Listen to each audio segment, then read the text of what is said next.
नमस्कार साथियों, स्वागत है आपका आपके अपने YouTube चैनल अग्नि कंपटीशन पर। उम्मीद करती हूँ आप सभी स्वस्थ होंगे और अपनी परीक्षा की तैयारी अच्छे से कर रहे होंगे।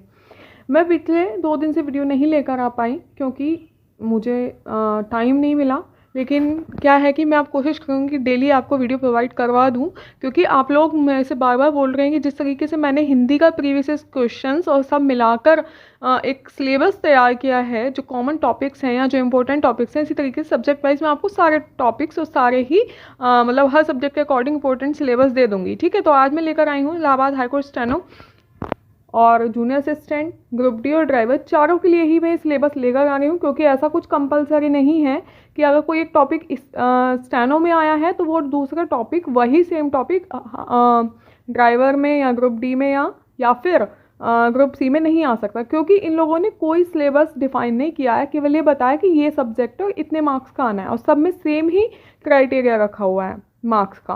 तो इसलिए हम कोई भी चीज़ स्किप नहीं कर सकते कि अगर इस साल ये चीज़ स्टेनो में आई है तो ये नेक्स्ट ईयर भी स्टेनो में आएगी। नहीं हो सकता है जो ग्रुप सी में आया है इस बार वो स्टेनो में आ जाए। ठीक है, तो ये सारी चीज़ें एनालाइज करके मैं आपके सामने लेकर आई हूँ। स्टार्ट करते हैं। सबसे पहले देख लेते हैं कि इलाहाबाद हाईकोर्ट स्टेनोग्राफर में क्या क्या आया था। तो 1 वर्ड सब्स्टिट्यूशन आया था 3 मार्क्स का, स्पॉट द एरर 2 नंबर की, इडियम फ्रेज 2 नंबर की। 3 हमने देखे, 1 word, spot the error, idiom and phrase. अब मैं साथ के साथ आपको बताते चलती हूँ, ये चलिएगा बाद में बताऊंगी, पहले देख लीजिए। उसके बाद 4th नंबर पे आया है एक्टिव पैसिव का 1 question, antonym 1 question, direct indirect 1 question, spelling 2, passage के 5 क्वेश्चन। ठीक है, इसके बाद fill in the blanks 1 number का आया है, पैराजंबल 1 नंबर का। पैराजंबल क्या होता है? पैराजंबल वो होता है कि आपको एक सेंटेंस है, जैसे कि I want to go to school, लेकिन लिखा हुआ क्या है? Go to school, I want to, मतलब कुछ भी चेंज करके 4 ऑप्शंस में दिया रहेगा। ये मैं ठीक से नहीं बताया है। 4 ऑप्शंस में कोई एक बड़ा सा सेंटेंस होगा, आपको वो बिल्कुल सही से लगाना है। ठीक है, उसको क्रम वाइज लगाना है, ऑर्डरली करना है, तो उसको हम पैराजंबल कहते हैं। आप देखेंगे, यानी कि सेंटेंस अरेंजमेंट भी आप इसको कह सकते हैं कि अरेंज करना है आपको सेंटेंस। ठीक है, 1 क्वेश्चन उसका आया था पैराजंबल का। और क्लोज टेस्ट आया था 5 नंबर का। क्लोज टेस्ट क्या होता है? ये बहुत सारे बच्चों को पता होगा, लेकिन उनको बता रही हूँ जो बिल्कुल न्यू है।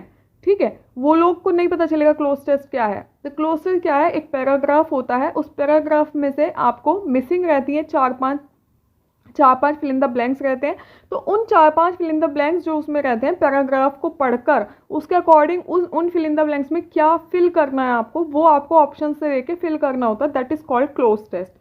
ठीक है, तो ये हो गया क्लोज टेस्ट। 5 नंबर का क्लोज टेस्ट आया था। तो ये तो सब आए थे स्टेनोग्राफर में। आप चाहें तो अपना टैली भी, मैं फिर से बोल रही हूँ, आप फिर से अपने प्रीवियस क्वेश्चन देखिएगा मैंने सही बताया नहीं, अगर आपको कोई भी डाउट है तो। हालांकि मैं सब चीज़ एनालाइज करके ही लेकर आई हूँ। ठीक है, उसके बाद बात करते हैं स्टेनो के बाद बात करते हैं जूनियर असिस्टेंट की। जूनियर असिस्टेंट में क्या क्या आया? करेक्ट स्पेलिंग आई 2 मार्क्स की, इडियम फ्रेजेस आए 3। देखेंगे यहाँ तो आए हैं 3 इडियम फ्रेज, और जबकि स्टेनोग्राफर में कितने इडियम फ्रेजेस हमने देखे थे?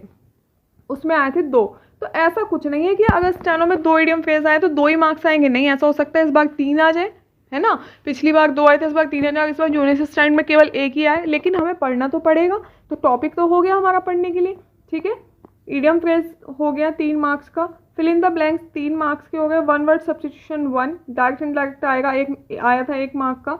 पैसेज वही यहाँ पे भी, यानी कि अनसीन पैसेज, एक पैसेज दिया रहेगा, उसको पढ़ के आपको जो 5 क्वेश्चन दिए हैं, इन क्वेश्चंस के आंसर देने हैं। तो 5 ही मार्क्स का आपका स्टेनो में था, 5 ही मार्क्स का आपका जूनियर असिस्टेंट में है। क्लोज टेस्ट भी सेम है, वहाँ पर भी 5 मार्क्स का था, यहाँ पर भी 5 मार्क्स का है। तो 10 नंबर तो आपके 25 में से बिल्कुल ये हो गए हैं कि आपको अनसीन पैसेज और क्लोज टेस्ट करना है, प्रैक्टिस करनी है। अब प्रैक्टिस कहाँ से की जाएगी, सब चीज़ें भी बताऊंगी, थोड़ा वेट कीजिए, वीडियो के लास्ट तक देखिएगा। ग्रामेटिकली करेक्ट सेंटेंस बताने, मतलब टेंस आपको आने चाहिए। टेंस से रिलेटेड क्वेश्चन आया था, यानी कि एक सेंटेंस है दिया हुआ, वो आपको बताना था कि कौन सा सेंटेंस ग्रामेटिकली सही है। तो वो चारों में आपको देख के बताना था किसमें सही टेंस का यूज़ हुआ है। ठीक है, एरर आया था 2 मार्क्स का, स्पॉट करना था एरर कि सेंटेंस के किस वाले पार्ट में एरर है। सिनोनिम 1 नंबर का, एंटोनिम 1 नंबर का। इसके अलावा ये सारी चीज़ हो गई जूनियर असिस्टेंट की। अब बात करते हैं ड्राइवर की। ड्राइवर में क्या पैटर्न था, क्या कितने क्वेश्चंस किस टॉपिक से आए थे? फिल इन द ब्लैंक्स आए थे 4 नंबर के, देख लीजिए।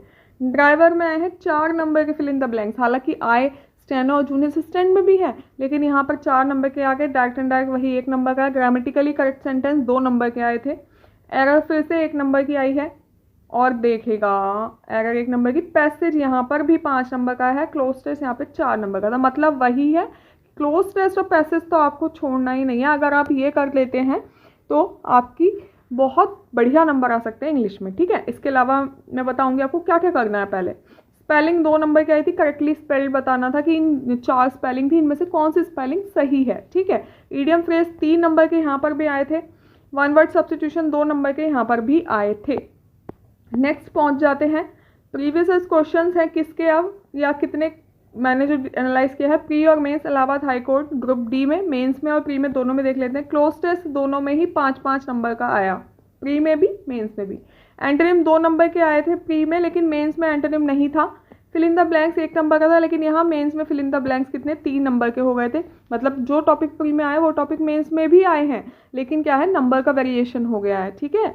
नेक्स्ट देख लेते हैं, टेंस 1 नंबर का आया था, लेकिन यहाँ पे नहीं आया था। सेंटेंस इंप्रूवमेंट प्री में 2 मार्क्स का था, मेंस में 1 मार्क का था। वन वर्ड सब्स्टिट्यूशन प्री में 2 मार्क का, मेंस में 3 मार्क का, ठीक। स्पेलिंग करेक्शन प्री में 2 मार्क्स का, ग्रुप डी की बात चल रही है, ठीक है, और मेंस में 1 मार्क का।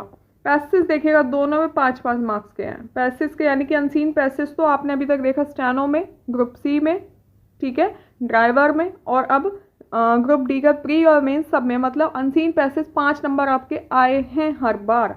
सिनोनिम यहाँ पर 2 मार्क्स के आए थे, यहाँ आया ही नहीं है। डायरेक्ट इनडायरेक्ट 2 मार्क का आया, यहाँ पर 1 मार्क का आया मेंस में। क्वेश्चन टैग से एक क्वेश्चन बना था प्री में, तो ऐसा हो सकता है कि पिछली बार अगर ग्रुप डी में बन गया है क्वेश्चन टैग, तो इस बार आपको स्टेनो या ग्रुप सी में देखने के लिए मिल जाए। प्रोबेबिलिटी है कि देखने के लिए मिल सकता है। बहुत छोटा सा टॉपिक है क्वेश्चन टैग का, अगर आप कहेंगे तो मैं एक छोटी सी वीडियो बना दूंगी उसको रिलेटेड, अगर आपको क्लियर करना है। वरना आप खुद से करना चाहें तो खुद से भी कर सकते हैं, कोई दिक्कत नहीं है। आप जो भी टॉपिक है, जो भी चीज़ चाहते हैं, वो मुझे कमेंट करके बता दें वीडियो में, और मेरे टेलीग्राम चैनल से जुड़ जाएँ, वो आपके लिए बहुत ज़्यादा बेनिफिशियल रहने वाला है, ठीक है। नेक्स्ट एरर 1 मार्क की एरर आई थी प्री में। इडियम फ्रेज भी 1 मार्क का आया, जबकि यहाँ पर सॉरी मेंस में आया था 1 मार्क का, इडियम फ्रेज भी 1 मार्क का, जबकि प्री में ना इडियम आया और ना एरर आई। पैरा नंबर भी 1 मार्क का आया, मेंस में आया। फ्रेजल वर्ब भी 1 मार्क की आई जो मेंस में आई। फिगर ऑफ स्पीच फाइंड करनी थी। अब क्या है, फिगर ऑफ स्पीच भी आपको पढ़ के जाना है। ऐसा हो सकता है कि फिगर ऑफ स्पीच आपके अब किसी और एग्जाम में आ जाए। तो ये टॉपिक्स हैं, ये सारे टॉपिक्स अपने पास नोट कर लीजिए पहले तो। फिर क्या है कि आपको इस सारे ही टॉपिक जो कॉमन है वो तो करने ही है, और जो अलग से आए हुए हैं ना, वे सारे टॉपिक भी एक बार कवर कर लीजिए। मैं नहीं मानती कि फिर आपका कोई भी क्वेश्चन बचेगा, ठीक है। अगर बचता है तो वो अलग चीज़ है, लेकिन जितना आपके पास टाइम है, इतने टाइम में अगर आप इतना कर ले जाते हैं, तो मैं कहती हूँ 20+ आपके मार्क्स बन जाएंगे, ईजिली बन जाएंगे, और आप क्लियर कर लेंगे कट ऑफ, ठीक है। अब मैं यहाँ पे बता देती हूँ कि क्या क्या आपको पढ़ना है। पहली चीज़ आपको करना है अनसीन पैसेज की प्रैक्टिस। अनसीन पैसेज डेली बस 2 करिए, डेली बस 2 कीजिए, ज़्यादा नहीं करने हैं। डेली 2 अनसीन पैसेज करने कहाँ से है, करने कहाँ से, जो मैंने बताया आपको नीतू मैम की वॉल्यूम 1, उस वॉल्यूम 1 नहीं वॉल्यूम 2 में भी दिए हुए हैं, ठीक है। या तो वो ले लीजिए, या फिर किरण इज़ बेस्ट, किरण से कर लीजिए, उसमें सारी चीज़ें दी हुई हैं। किरण ही मैंने आपको प्रीफर की है। किसी के पास अगर कोई और बुक है जिसमें अनसीन पैसेज दिए हैं, तो आप वो भी कर सकते हैं। ऐसा कुछ नहीं है कि अगर मैंने बुक बता दी तो आपको इसी से पढ़ना है। मेन चीज़ क्या है कि आपको पढ़ना है, आपको प्रैक्टिस करनी है, ठीक है। अनसीन पैसेज हो गया, क्लोज टेस्ट हो गया। क्लोज टेस्ट की आपको प्रैक्टिस करनी है, क्योंकि भाई हर एक एग्ज़ाम में आया है और आएगा। 5 मार्क्स क्लोज टेस्ट के, 5 मार्क्स अनसीन पैसेज के, 10 मार्क्स हो गए 25 में से आपके क्लियर, ठीक। इसके बाद आपको क्या पढ़ना है, idiom phrases, idiom phrase, idiom and phrase, और 1 वर्ड सब्स्टिट्यूशन। अब ये दोनों कहाँ से पढ़ने हैं, मैंने चैनल पे किरण की, अगर आपके पास किरण की बुक है तो आप उससे पढ़ लीजिए। अगर नहीं है तो मैंने चैनल पे करवा रखी है पूरे किरण की बुक से 1 word substitution, idiom phrases, synonym, antonym, ठीक है। वो जो मोस्ट रिपीटेड है हर एक एग्जाम में, एसएससी में हर एक एग्जाम में जो मोस्ट रिपीटेड है, वो वाली सारे मैंने कवर करवा रखे हैं। चाहेंगे तो मैं टेलीग्राम चैनल पर अपने लिंक फिर से शेयर कर दूंगी, और उनको एक बार देख लीजिए। जो चीज़ जो नहीं लर्न है, जो लर्न है वो तो है, जो नहीं लर्न है उनको आपको एक बार नोट कर लेना है अपने पास। नोट कीजिए, रिवाइज कीजिए, नोट कीजिए, रिवाइज कीजिए। सिर्फ एक यही पैटर्न है जिसे आप हमेशा लर्न कर सकते हैं, ठीक है। आपको ये दोनों ईडियम फ्रेज और 1 वर्ड सब्स्टिट्यूशन कर लेने हैं। इसके अलावा मैं बताती हूँ आपको क्या करना है। इसके अलावा आपको क्या करना है, आपको फिल इन द ब्लैंक्स कर लेने हैं, किरण वाली बुक में ही दिए हुए हैं। बहुत सा ये ना कहे कोई मुझसे कि इतने कम टाइम में हम कैसे करें, आप चाहें तो कुछ भी कर सकते हैं, 24 आवर्स है। और इनमें आपको कैसे मैनेज करना है, क्योंकि नौकरी आपको लेनी है तो आपको मैनेज करना ही पड़ेगा, ठीक है। डेली का टारगेट बनाइए, 50 क्वेश्चंस करने हैं, डेली का टारगेट बनाइए, 60 क्वेश्चंस करने हैं, 100 क्वेश्चंस करने हैं, लेकिन करने हैं, ठीक है। इस तरीके से कर लीजिए। इसके अलावा आपका OWS हो गया, स्पेलिंग पैसेज आपका क्लियर है, fill in the blanks. Synonym antonym भी मैं पढ़ा चुकी हूँ, उस पर आप देख सकते हैं। एक्टिव पैसिव आपको करना है, वन वर्ड सब्स्टिट्यूशन आपको छोड़ना नहीं है बिल्कुल भी, वो मैं पहले भी बता चुकी हूँ, ठीक है। इस और ग्रामेटिकल एरर, सिनोनिम एंटम, मतलब क्या है कि अगर आप पैसेज और क्लोज टेस्ट कर लेते हैं, 10 मार्क्स आपके उधर हो गए, ठीक है। क्लोज टेस्ट और पैसेज करने के बाद 10 मार्क्स वो हो गए। साथ ही साथ क्या है कि ईडियम करना है, सिनोनिम करने हैं, एंटोनिम करने हैं, वन वर्ड सब्स्टिट्यूशन करना है। इसके अलावा आपको टेंस पढ़ लेने हैं अच्छे से। जो एरर आते हैं या फिल इन द ब्लैंक्स आएंगे वो टेंस से आएंगे आपको। अगर टेंस आपने अच्छे से नहीं पढ़े, एक बार टेंस का रिवीजन कर लीजिए, ठीक। इसके अलावा क्या करना है, ये सब कुछ करने के बाद एक क्वेश्चन टैग वाला आपको कर लेना है, क्वेश्चन टैग वाला को टॉपिक आपको कर लेना है।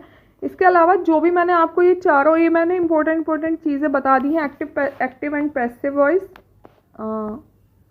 एक्टिव पैसिव और डायरेक्ट इनडायरेक्ट, ठीक है। ये दो ऐसे टॉपिक हैं कि इनसे भी आपको क्वेश्चन मिलेगा ही मिलेगा देखने के लिए, ठीक। ये सारी चीज़ें करने के बाद जो भी आप, कि मैंने बोल दिया है कि जितने भी टॉपिक्स आए हैं चारों एग्जाम्स में, सारे आपको एक बार राइट कर लेने हैं। उसके बाद देख लीजिए कौन सा टॉपिक है जो मेरा रह गया है, क्योंकि टॉपिक कोई नहीं छोड़ना है, जो आया हुआ है ये तो सारे करने ही करने हैं, ठीक। और आई थिंक आपको ये वीडियो थोड़ी हेल्पफुल लगेगी। इसके अलावा कोई भी आपको डाउट हो तो आप मुझे कमेंट करके बता सकते हैं। नेक्स्ट वीडियो में मैथ्स का सिलेबस लेकर आने वाली हूँ। मिलते हैं नेक्स्ट वीडियो में। Thank you. चैनल को सब्सक्राइब कर लो और अपने फ्रेंड्स के साथ शेयर करना बिल्कुल भी मत भूलना। बाय।